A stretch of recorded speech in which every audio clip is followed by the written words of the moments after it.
Good morning, St. Kitts and Nevis, and welcome to The Edge for Tuesday, May 28th, 2024.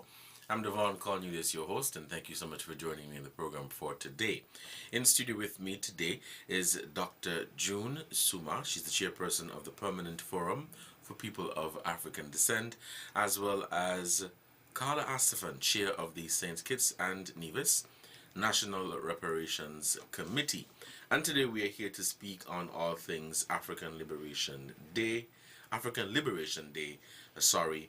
of course the ladies here today, they are well equipped and they have lots of information to share with you, the listeners and viewers, as we have people viewing via our social media platforms. So again, thank you guys so much for joining me on the program for today, and I will allow Dr. Suma to open the floor with her introduction. Tell the people who you are. Thank you very much. I am June Suma. As you said, I'm the chair of the United Nations Permanent Forum on People of African Descent, advisory body to the Human Rights Council that was established in 2021. And this body came out of the decade for people of African descent, where we advocated for such an organization for us to articulate a declaration for people of African descent, for us to give a voice to civil society, because civil society really and truly does not have a voice at the level of the United Nations, and also to ensure that we monitored some of the injustices against people of African descent globally.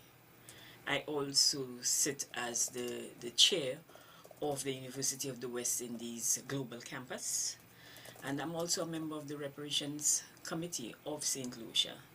So I am at a place where I think I get a chance to do what I like to do best, and that is to try to bring change for people of African descent, within the education system, within the political system as afforded by the United Nations, within the economic system, because I also advocate for creation of generational wealth for people of African descent, and also socially to ensure that there is acceptance of our culture, our traditions, etc. So in a nutshell, that's who I am. So you, in other words, you wear many hats. I wear many hats. I do. Carla, you may not need an introduction, but for the new listeners, please. Good morning, everyone. My name is Carla Astafan, and I am the chair of the St. Kitts Nevis National Reparations Committee. We are here today because, as you know, Saturday, the 25th of May, was the 61st anniversary of African Liberation Day, or Africa Day, as some say today. The St. Kitts Nevis National Reparations Committee invited Dr. June Suma to St. Kitts, and we will be having a lecture, the topic of which is Emancipation, Recolonization, and Liberation, Consolidating the Reparations Movement. And that will be held at the Kuna Conference Room tomorrow, Wednesday, at 7 p.m. and Thursday, 30th May, at Jessup's Community Center on Nevis. So she'll be continuing, she will be sharing with us quite a lot on those topics. So with this said, that's the main reason we're here this morning, Mr. Cornelius, and so thank you very much for having us. Awesome, and thank you so much for joining me on the program for today, so that we could speak about African Liberation Day in terms of the lecture series and basically what people should look forward to. Dr. Suma, I see that you are on the flyer here to speak at the lecture series. So could you give us a bit of an insight as to what people may expect out of this lecture series? Well, I am an output person, and so I expect that when I'm finished with my lecture, that people will be motivated to read some more about liberation and to get a better understanding with regard to how liberation is tied to our humanity. Go ahead. For me, we think of it in a very disjointed way. And that is because it has been constructed that way for us. So we think, okay, we were emancipated, so we were free. Then we got independence, so we were free. We are reviewing Constitution, so we are free. But as I was speaking to Carla earlier, all we have is some shape shifting. Things have not changed fundamentally. There has been no paradigm shift, and that is because the fundamental thing remains, that we remain the people in the world who are the most oppressed. We have the lowest statistics in all spheres, whether they're economic, social, political, etc. And we are the only race, according to Marcus Garvey, that is disliked by every other race. And so I want us to understand that our liberation is continues to be tied to the fact that as enslaved people, we were not seen as human beings. People continue not to want to identify with us because we are not seen as human beings. So it's a search for our humanity, and I want that to come through in the lecture. Who is the target audience for the lecture? Everybody. Who you're trying Everyone. to reach? Everyone. Yes. I am trying to reach everyone because I want everyone to understand, no matter their race, that humanity belongs to all of us, and that everybody must be involved in ensuring that that is done. And in doing that, I think that I will be giving the opportunity to people of African descent and non-people of African descent, to young and to old, to women and to men, the ability to understand that human rights are human rights. They don't belong to one group of people, or one age, or one gender, etc. They belong to all of us. And as a woman of African descent, as a woman of African descent from a small island, etc., all of these things are relevant to me. Let's talk about appreciation and importance. So the topic is emancipation, recolonization, and liberation, consolidating the reparations movement. There are some people who may not have an appreciation or understand the importance of African Liberation Day and the importance of knowing where you come from. And I think one of the reasons is because they don't have that knowledge and understanding. What do you say to those people? Dr. Suma, and perhaps Carla, you could jump in afterwards. Go ahead. African Liberation Day is just a day that we celebrate. But I think of it more as African liberation. Because we have had to fight at every step from the 16th century up to today to feel that we are liberated. I want there to be an understanding that we will never stop fighting for our liberation. I want there to be an understanding that we have always fought for our liberation. We have never accepted that we are a lesser person or lesser people. We have always known, and we will always know that we are human, so we will always fight. And that African liberation is tied to our own liberation in anywhere in the diaspora. Because as Africa is treated with disrespect, so are we in the diaspora treated with disrespect. And unless we raise the profile of Africa, unless we realize that this woman that we call Mother Africa is liberated and elevated, then the rest of us will never be liberated and elevated. So these are the reasons why I do the things that I do. And I think of Africa as a woman. Well, Africa is the seed of creation. And so I think that a lot of the disrespect is because we call her Mother Africa. Other countries call the other nations call their motherland their fatherland. And so it's a different aspect, father and mother. And so I think that it is ironic that people of African descent say motherland, because I think we have a deep understanding of what it is. Okay. And I want there to be that recognition that African liberation always is about our liberation. Africa is not somewhere out there. Africa is in us. And so I want us to always remember that. Carla. Yes, so as a people of African descent here in the region, and speaking specifically to people that I've met over the years who are of African descent, many people deny that. They try to deny that aspect of them.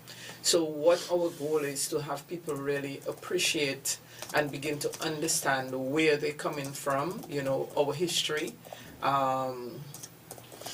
the role of that we have played generally in the world. It is not only us here who celebrate African Liberation Day, it's a global recognition, because Africans, wherever we are, struggling, have been oppressed, have been ostracized, all of the negative words that you can think of. We have a history of, colonization, of slavery, all of those things. So I'm saying through this lecture, and really, it's about us getting more and more informed and on our need to really, I'm trying to find the right word here, on our need to really grow, in terms of our appreciation for who we are, as an African people. You mentioned people hiding who they are, denying who they are. Why do you think that is so? I think because of how we are treated. I mean, you see it, people, you have in interracial marriages, for instance, even up to today, well, it's happening right now, because now we have social media. People share what they are going through. You have white women who marry black men being cussed, black men being cursed for their involvement, or, the woman being told, how could you stoop to this level? You see so much of it. Just recently I was talking to a young man, and he talked about all his heritage, Indian, French, Portuguese, yet he's black like me, right? And I had to say, where is your African consciousness? Don't you know that you are African? So why aren't you talking about the fact that you have an African heritage? Because all I'm seeing is an African, a good-looking African man in front of me. Yet I'm hearing all of these other, European. I actually said to him, you're calling all of these European and other places that's in your gene pool, but not Africa. And I've heard people, way back, I remember being at a Queen show and somebody saying, oh, I'm not from Africa, in the audience. You hear this a lot. So there's a need for us to embrace our Africanity. I don't know if that's a word. There's a need for us to embrace that aspect of us. Yes. To be strong and in who we are, to as a people, that we are people who should be proud, or people who need to take their place on the world stage in a confident way. And before you go ahead, there's a historical context to it. People were rewarded within the system according to the color of their skin. So we also have to speak to the issue of colorism in the region. In the French territories, for example, there were approximately, and even more, 100 shades of black. So the further away you got from Africa, the more you were rewarded. And so people have learned that. It's a conditioning over the years. So the fairer your skin, the more acceptable you were.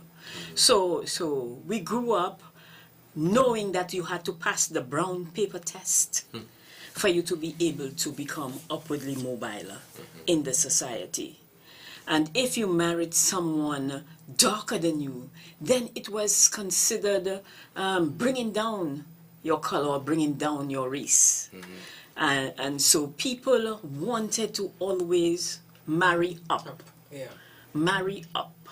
And it's a disgrace for a woman who is a fair-skinned woman to think that her children would be darker than her. You know, so you have to take that decision consciously, and you have to be conscious of what you're doing. So your reward came and still is the same in the Caribbean. So your reward came because you were of fairer skin. I remember growing up and seeing throughout the region, because I traveled a lot, and seeing that the customer service people who greeted at the banks were all fair-skinned women. Dark-skinned women were not considered presentable enough to be put on the front line. And dark-skinned women have always been told that they are not beautiful. Do you still see that today? You still see it today. You still hear it today. You still hear it today. I can tell you from my own experience going to university in the late 1980s that somebody referred to me once as the black girl with all the hair. You understand? Because black women are not supposed to have hair. You know, the myth of the picky-haired woman, black woman. Or when I was lecturing in North Carolina, and a woman said to me, "You are so pretty. You're not quite black, are you?" And so black women are not supposed to be pretty. So when I do my reparations lectures, I call for that recognition for women, for women of African descent, that yes, we are beautiful women. Yes, that we are bright women. Because that's the other thing. If you have darker skin, you're not supposed to be bright. Oh, you are very bright as a black woman. You know, these are the kinds of things that you get. And they think, they don't, some of them, it's so, the racism is so internalized that they don't even realize that they're being racist. So it is still present today, and we have to stop thinking of it as something in the past, because the legacy issues continue, which is why systemic racism is still rife throughout the world. There is still the impression that black people are not deserving, and more than that, it is because of who we are that we are not deserving. These are the things I think that the points, the comments that you guys have made tie perfectly into the point you made earlier, in terms of we have always had to fight for our liberation, and we have always been oppressed. People are always looking at black people differently. And we see how it plays out in our society today. Because as Joan was talking, I'm thinking about, you know, the way we present ourselves today, the high level of hair, the long flowing hair, the lighter skin, the need for bleaching, makeup. You know, and she's so correct, because even for me, despite being someone who, you know, I've always loved makeup, but I would go into the bank, and there are more darker skinned women at the front line in our banks here. I will give them that.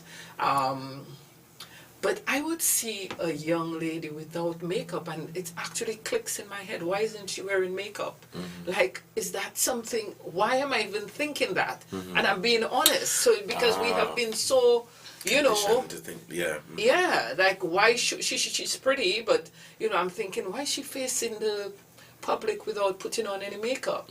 You know, so we have been conditioned, to so you see how the girls suddenly having this lighter face, so many of them, because it's, you know, it's built into our psyche. Well, that's true, and that is because we have been dealing with a marginalized identity. So when you have been marginalized for so long, you try to be the person you think the ideal person is. And so we have been told that it is fair-skinned, long-flowing hair women who are the more desirable. And so we try to do that, not realizing that black people were the people who wore makeup and face paint long before anybody else, because we lived in Africa and we did it as a form of skin protection from the sun. That there are many groups. Africa is the most diverse continent that you will find. You can find every shade, every length of hair, every length of nose, every body type in Africa. We are the most diverse continent. But we prefer to think of Africans as one type of people. And that is the stereotype that is haunting us today. So a woman who looks a little different then from what is considered an African is better off, you know, until they start to appropriate the things that are ours.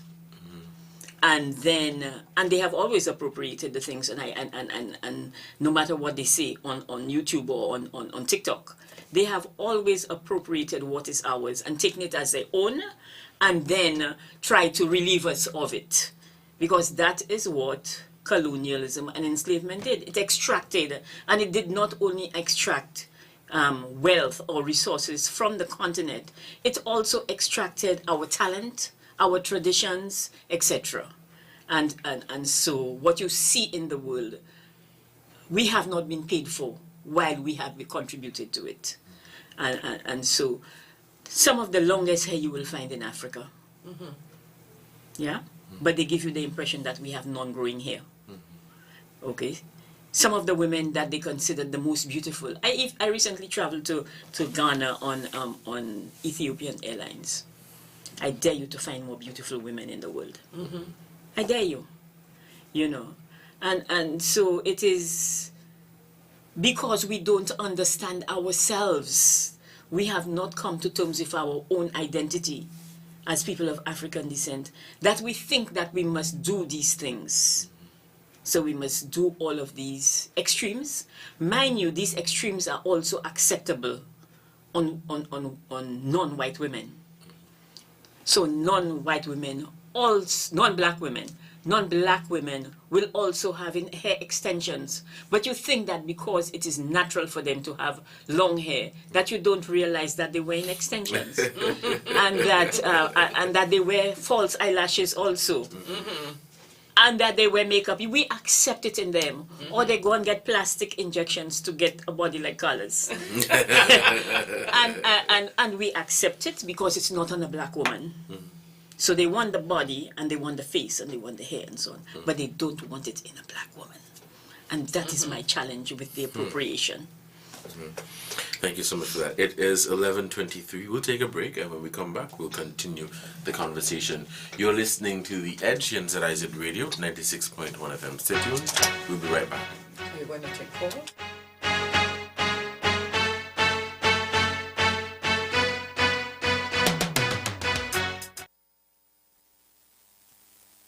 Devonne the Promoter and SKN Carnival Sugar Mass 53%. Listen. St. Kitts and Nevis 2024 Carnival Comedy Show. Performing live. Major High. Also featuring Vegas and Morris. Location. Carnival Village. December 7th, 2024. A night full of laughter. Showtime 8 p.m. Early bird special ends September 1st. Tickets on sale now at Jad Cash and online at eventbrite.com. Contact Devonne the Promoter for more info. Email delvinnef12@gmail.com. The future is unknown. Protect your life, your family, and your valuables from unforeseen circumstances. Let National Caribbean Insurance give you the peace of mind that you so deserve. At NCI, we offer a suite of affordable insurance plans that can be tailored to ease your financial burden. We aim to deliver exceptional products to satisfy all your insurance needs. Whether life, health, motor, or property insurance, NCI has the right solution for you. Our friendly and knowledgeable sales professionals are ready and able to assist you. Let National Caribbean Insurance Company Limited help you to prepare for the unexpected. We serve, we protect, we satisfy.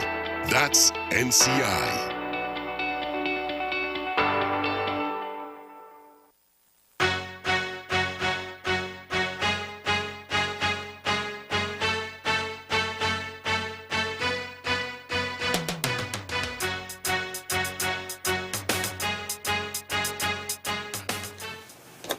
Welcome back to The Edge here on ZIZ Radio, 96.1 FM. I'm your host, Devonne Cornelius, and thank you for joining me on the program for today.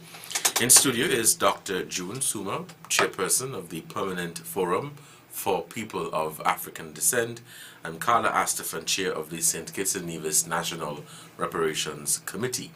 And coming up on Wednesday 29th and Thursday 30th May, the St. Kitts and Nevis National Reparations Committee will be hosting a lecture series, and Dr. Suma here is the guest speaker.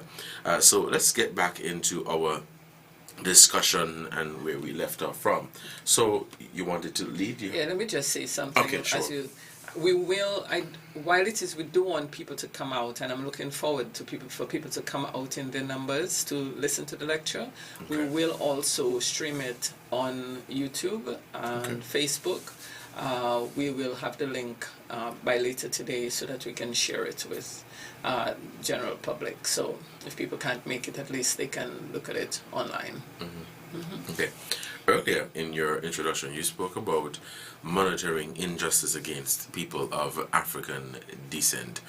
Tell us more about that. Okay, that is one of the mandates of the Permanent Forum, and one of the reasons for also being here to take advantage of this space is to also educate a little more about this forum. Okay. We just held our third session in Geneva, and Carla was there, and she can tell you that people of African descent descended on Geneva. We had almost 2,000 people register for this conference. Wow. We had 87 side events, and I can tell you that more than 60% of the people who came to this session were under the age of 30. Young people came out in their numbers. Young people descended on Geneva. I don't know if they understood what happened to them when all these young people of African descent came to Geneva. But I am saying that to say that I am not happy that more of them were not from the Caribbean. Mm-hmm. Okay. So you had young people of African descent from all over the world. But enough is not being said in the Caribbean to raise awareness of this forum. And we need to do that. So I want to do that to encourage young people to come out to the session, for them to understand some of the things that we're doing. But to go back to your question, one of the challenges, as I said before, is that people of African descent globally are at the lowest end of every statistic.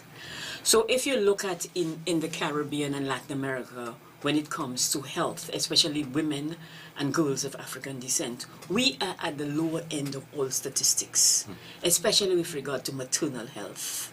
Maybe not in St. Kitts and Nevis, where, you know, the health services would cater to maternal health and to the health of infants and so on, but globally, we find that. We find a discrimination with regard to travel and immigration. So it is possible for Europeans to come to Africa and extract from us. It is possible for them to come to the Caribbean without a visa, without any restrictions. But restrictions are placed on us because of the color of our skin. We cannot just go to these countries. And when we go, we have to pay for a visa for us to be able to go. Yes. So the discrimination is very real. So we're looking at all of these systemic issues to make recommendations to the General Assembly and to the Human Rights Council with regard to how people of African descent are treated globally. We do not have the right to protest and to freedom of speech. And look at the things we go through when it happens. We are being treated as criminals globally. So whether it was the George Floyd issue or similar issues in Brazil, where daily the police used to raid the favelas or the black ghettos, because that's what they have done to us. They have ghettoized us. These are the issues that we look at globally to make our reports to the to the Human Rights Council.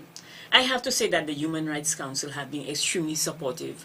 We heard the head of the Human Rights Council at the Permanent Forum and the statements that he made. He had just gone to the Congo, and where he called for the lifting of discrimination against people of African descent globally.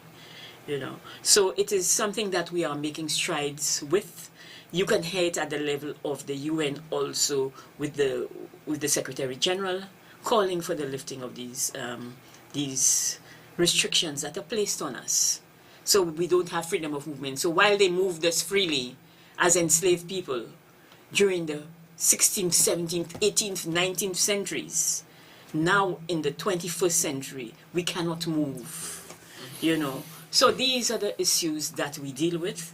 Apart from that, we have also called for for a second decade for people of African descent. The first decade was not recognized by many countries, and legislation, etc., was not put in place to make sure that we address this discrimination, because there are still laws in these countries that prevent us to going to school, prevent us from getting jobs, prevent us from moving from one region to the next in countries. And we have also started to look at the issue of AI. Artificial intelligence is again making us invisible. And if we are going to be invisible in the future more than we were in the past, it will be very hard to get over this racism and for us to be able to realize the generational success that we're looking for. So we are calling for also for them to look at how algorithms are placed into these systems, because the people who are doing them are biased. Yes. And they are not recognizing, for example, a black male doctor, far less a black female doctor in AI. And so, yes, we are happy for the technology, and some of us are helping to develop that technology, but we want there to be a monitoring and evaluation of what goes into these systems. So these are the things that we look at the level of the forum, quite apart from the issues related to reparations, repatriation, and all of the issues that we also deal with within the reparations movement. I'm so happy that you mentioned AI, because that is now becoming the norm. Most people are looking towards AI in terms of basically doing everything. And so, and I think you touched on it perfectly in terms of how it is, let me say, affecting us, because while it has its advantages and good, it has its negative side of it. And sadly, as you spoke about the algorithms, there is indeed bias. There is indeed bias where they're putting the algorithms to favor people who are not of African descent. And that may not seem so to some, but it is a serious thing. It is a serious matter. One of the things that I wanted to touch on as Dr. Suma spoke is our youth here in the region. She spoke about the lack of representation of the youth in the region. We saw the youth from the US, from Brazil, from Ecuador, all of those places being represented. Do you think we feel, because we come from largely 98% black countries here in the region, that we are complacent in our outlook, and so there's less advocacy on our part at that level? Let me answer that question in two ways. One is that we have not done the work to decolonize our education. So our youth continue to be educated under a system that was not designed by us and for us. And so that is one of the first challenges. The second challenge is that those of us at the level of community and people of Africa and African descent have always used community to educate. And I believe that we have not, as community leaders, taken up that mantle either. So I think that it is incumbent on bodies like the National Reparations Committees to be able to bring that education to the youth and to involve them and to mobilize them Of course, they cannot do that without funding. And so all of us in the Caribbean, in the National Reparations Committees, have the challenge because we do not have the funding to do it.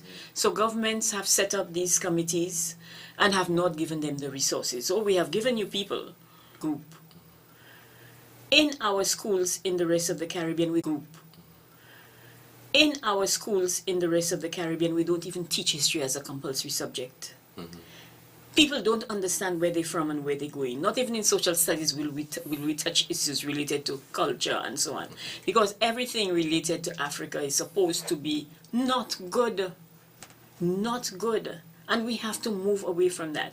So within the formal system and within the level of community, I think that there's a lot more that we can do to raise the awareness of young people and to bring them along.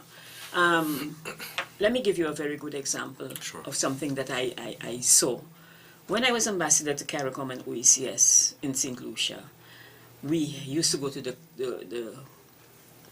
COP and to the ZIZ meetings and so on and so forth. I remember at the COP in Copenhagen that we from St. Lucia, Barbados, St. Vincent brought 10 young people each to that climate change meeting. And at the pavilion where we had set up the CARICOM pavilion, our young people sang these songs. You know that 1.5 to Stay Alive? That came from the Caribbean youth. They sang that song. I have songs still on my computer that they sang. Who speaks about climate change now? White European people. When the Caribbean were at the forefront, because we are not involving our young people. Every delegation from CARICOM that is going to the ZIZ conference happening this week in Antigua should have a youth component. Why are we not?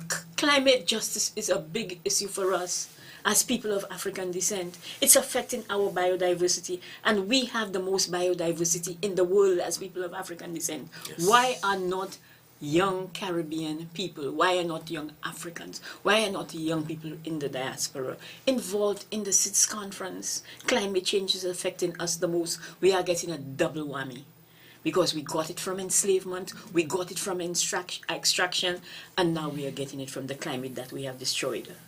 Why are we not involving our young people? And I'm saying that the onus is on all of us to advocate for that. If we advocate, maybe governments will become more aware and will involve more young people. And so we cannot blame the young people if we are not then providing the spaces for them to be able to advocate for these things. Okay. Education. I'm happy that you mentioned that in terms of getting into our schools. Because apart from the conversation that we're having now, the lecture series coming up this weekend, education, getting into our schools, ensuring that the children at a very young age, primary, secondary, and when I speak about primary, I'm talking from kindergarten right up to grade 6, they know who they are. And apart from knowing who they are, they appreciate who they are, so that they can continue to pass this down to generation and generation and generations to come. They can begin to advocate. They can advocate because they are conscious. Yes, yes, absolutely. It's 11:40, and so we're going to open the phone lines now. We'll take a break, and when we come back, we'll open the phone lines and take some calls. You can call us at 465-2555 or 718-577-2916. Those are the numbers you call to participate in the conversation. Let's take this break. We'll be right back.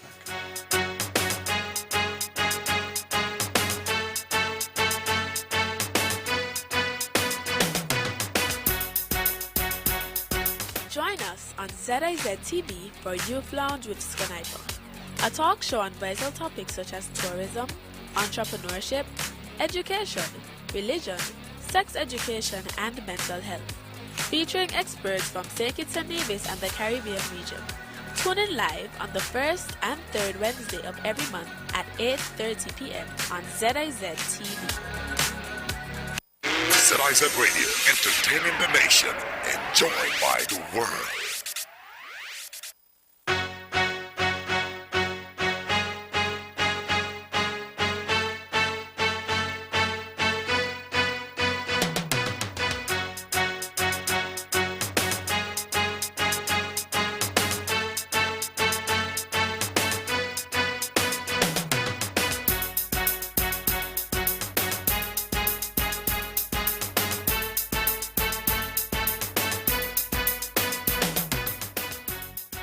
Hello, welcome back to The Edge here on ZIZ Radio, 96.1 FM.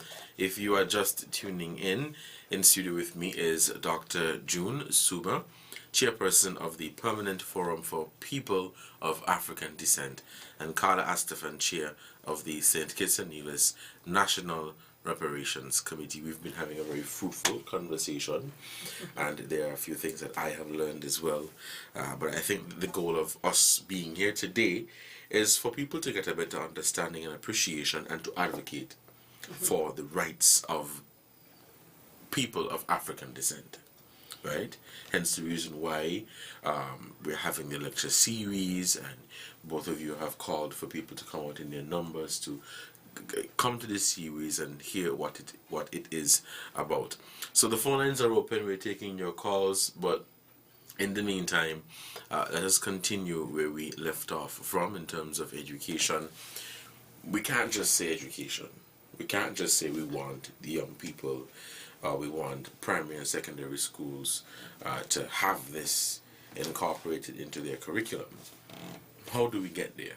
Are we having conversations with our leaders in education, whether it be the ministries of education or education bodies such as CXC, who issues CISEC and CAPE? We're having conversations with our universities, our Caribbean universities at that. What can both of you tell me today, or tell us rather? Dr. Suba? I think that we have to start with an assessment and look at where the gaps are in the education system. Yes. But even before we do that, we must know where we want to go with it. Why are we going to have that assessment? Yes. To what end? And some of the countries have already started. I know in my country, for example, that one has been done, that assessment to see where the gaps are, and for us to now start to look at what we are going to put in place. But you are quite right. Because history and social studies and so on are not compulsory, and it is now compulsory in some of our countries, it has become compulsory again for us to understand ourselves, that it is necessary for us to also look at what happens at the higher levels. Because we do a set of, or we force our children to do a set of exams with the hope that it will help them to get a job when they come out of school.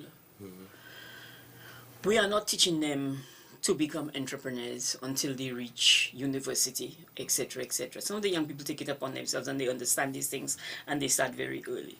But we start very late with a lot of things. So we teach them things that are not relevant to them at the time. And they're expected to write an exam. So it is an education system geared towards passing an exam. You must pass an exam for you to be able to move, but then you have to design you must design an exam that is also relevant to them. Yes. So yes, we have to do it at all levels. I have to say the University of the West Indies, where I graduated from, is doing a very good job in that regard. So it helps you to consolidate, but you cannot start at the level of university. You have to start at the level of understanding yourself, which is at preschool. And so you have to start there with regard to what you teach your children. So you cannot just teach them the cat, the bat, and so on and so forth. They have to understand that the black cat that you're teaching about is not a bad black cat. So when you cross the street and you see a black cat, you're not supposed to, because it's black. You see? You understand? And you have to stop teaching our children all of that language. So we have to decolonize the language. Okay, so all of the things that are bad are black, blackmail, blacklist, etc., etc. This is not our language. That is somebody else's language to define us. We have to start by looking at these issues, decolonize the language, decolonize the curriculum, etc. And at every stage, not simply when they get to university. So I'm saying that's one of the steps. I'm also saying that maybe we need to send some parents back to school. No, it's just about to Because they have learned incorrect things. And now they are leaving social media, television, etc. to raise their children. And the children are not getting the right thing. So maybe we need to re-educate some parents. And for them to also understand what they're doing and how we are trying to raise a group of conscious children to become conscious men and women. So that by the time they reach university, maybe they would even help the university curriculum to evolve. So we have to do these things at all levels. But before we move on, when I was speaking about relevant content, I want to speak to the issue of, for example, Haiti. If we are talking about liberation movements, we cannot not speak about Haiti.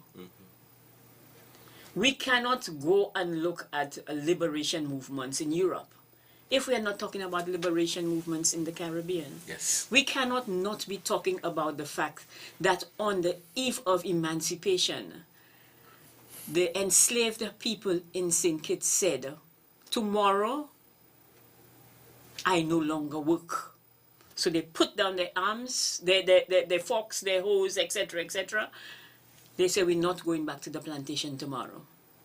Martial law had to be declared in St. Kitts. The enslaved people on the 1st of August run away to Mount Misery and decide they are not working anymore.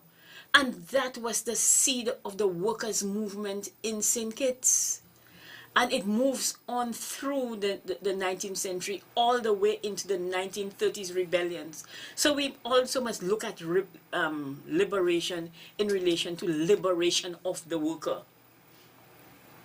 And what we were demanding, the rights and the conditions that we were demanding for ourselves. It has always been about creating better working conditions and living conditions for ourselves. And that the revolutionary that was created in St. Kitts, and I also have to speak about Nevis, because Nevis is a special case in itself. But I will speak about that when I go to Nevis. But in St. Kitts, you have a worker now who is a conscious person. So it means that if that has come through the centuries, that today Kittitians are conscious people. And it means that something has dampened that consciousness. And it might just be the education system. It might just be the education system. Interesting. It's very interesting that Dr. Suma talks about St. Kitts putting down their arms, because when I first came to St. Kitts, I heard there was a narrative that St. Kitts was the only place where people went back to work the next day. How did that... Yes, it's a very little known story.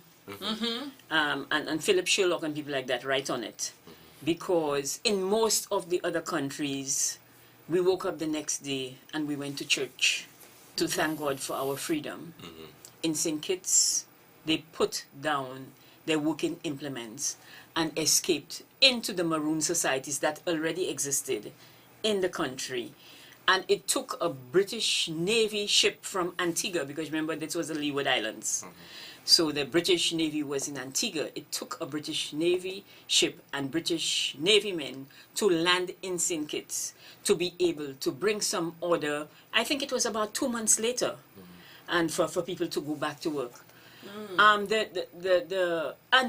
part of the reason is because we do not see the rebel slave as a freedom fighter. So we see ourselves as being disobedient and not doing what we were supposed to do. So we prefer to put the story behind us without recognizing that we have always been freedom fighters. Wow. Interesting. Yeah, this I'm looking forward to that, and I hope people are looking forward. I'm really looking forward to hearing you, Dr. Suma. This is really new information. So, to all our people out there, once again, you know, especially we share so much. Look at our tourism industry. You know, I work in the tourism industry.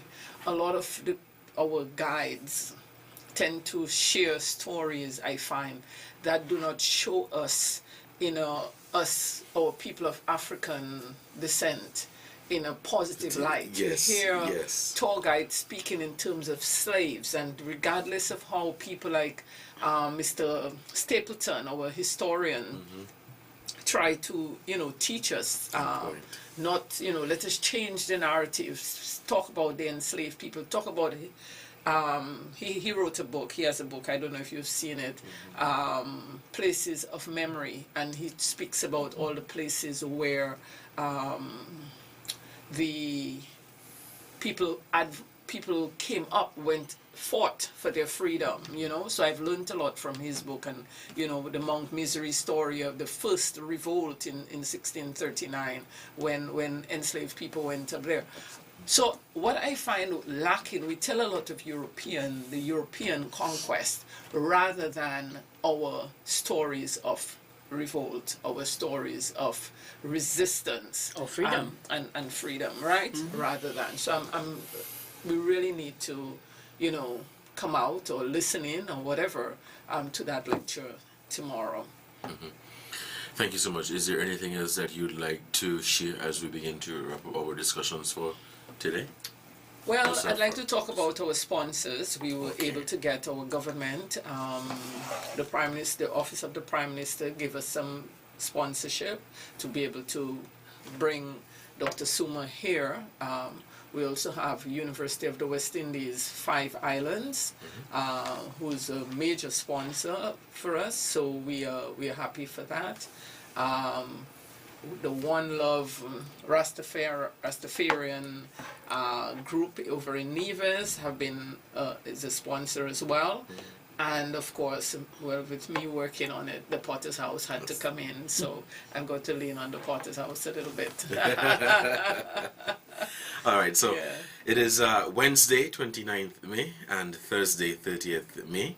So on Wednesday, it's at the Kuna Conference Center in Fort Lands, here in St. Kitts. And on Thursday, it's at the Jessop's Community Center, in Jessop's, obviously, Nevis, both beginning at 7 p.m. Under the topic, Emancipation, Recolonization, and Liberation, Consolidating the Reparations Movement.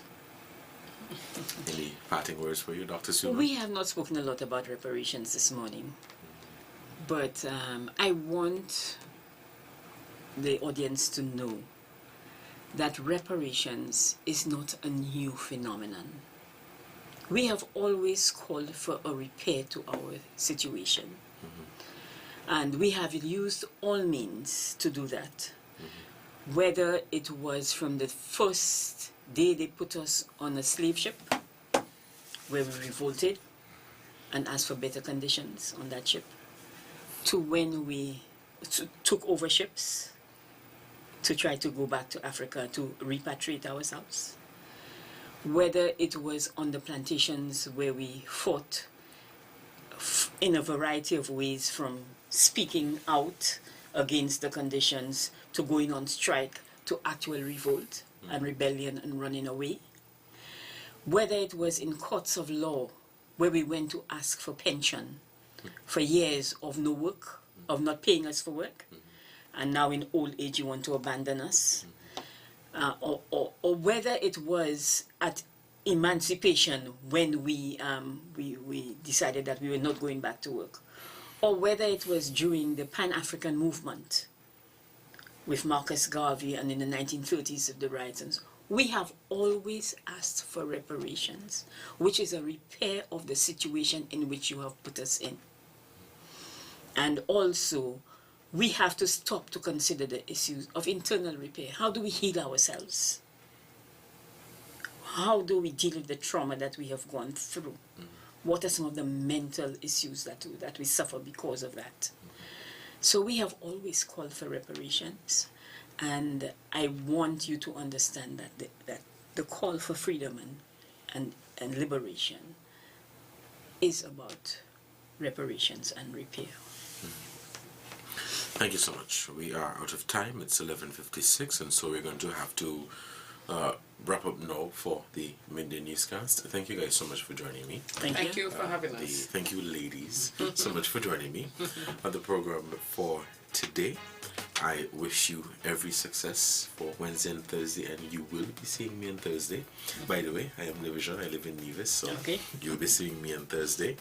And take care. Enjoy the rest of your day. Thank you so much. You've been listening to The Edge for Tuesday, May 28, 2024. Until next time, stay safe. I'm Devonne.